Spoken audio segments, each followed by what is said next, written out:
Wakil Presiden Ma'ruf Amin menekankan poin penting mengenai vaksin COVID-19 dan status kehalalannya.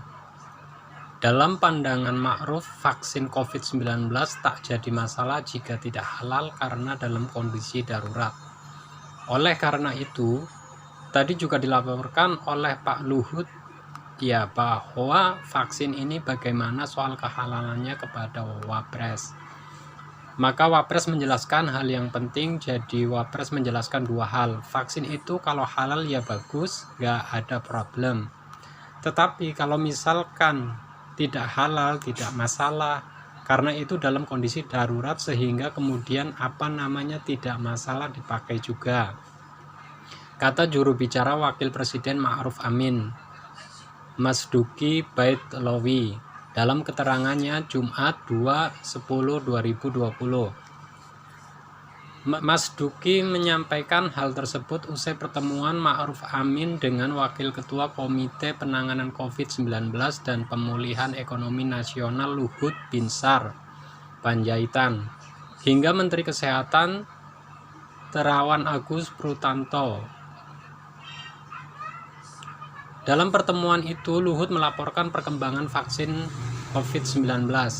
Yang pertama, bahwa vaksin itu akan datang tak lama lagi, sekitar bulan November. Mereka akan berangkat ke Cina untuk melakukan pengecekan terhadap vaksin yang akan dikirim ke Indonesia. Pada tahap pertama, kira-kira itu akan datang sebanyak 3 juta vaksin, tapi 3 juta itu diperuntukkan bagi tenaga-tenaga kesehatan, TNI, Polri, dan orang-orang yang selama ini bertugas untuk menghadapi masyarakat semuanya terkait penanganan pandemi ini. Baru berikutnya akan datang secara bergelombang sangat banyak, ujar Mas Duki. Selain itu, kata Ma'ruf, pemerintah akan meminta MUI berkunjung ke Beijing terkait vaksin COVID-19 ini.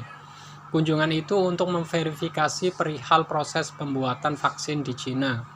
Dalam hal ini, kita akan minta MUI untuk ikut dalam tim kunjungan ke Beijing untuk memperoleh vaksin itu. Sehingga prosesnya akan diverifikasi dari awal. Jadi ada melibatkan tim fatwa dan tim LPPOM. Ini yang akan memverifikasi apakah halal atau tidak. Tapi itu tak akan menjadi hambatan apa-apa, karena kalau halal alhamdulillah prosesnya begitu saja. Tapi kalau nggak halal pun nggak masalah karena darurat sehingga diperbolehkan. Jadi ini tak akan menghambat apapun. Itu yang dijelaskan oleh Wapres, ujar Ma'ruf. Maka jangan ada anggapan kemudian proses kehalalan vaksin itu akan menghambat. Itu sama sekali tidak menghambat, karena sekali lagi saya tegaskan, kalah tidak halal itu juga darurat. Nggak masalah, sambung dia.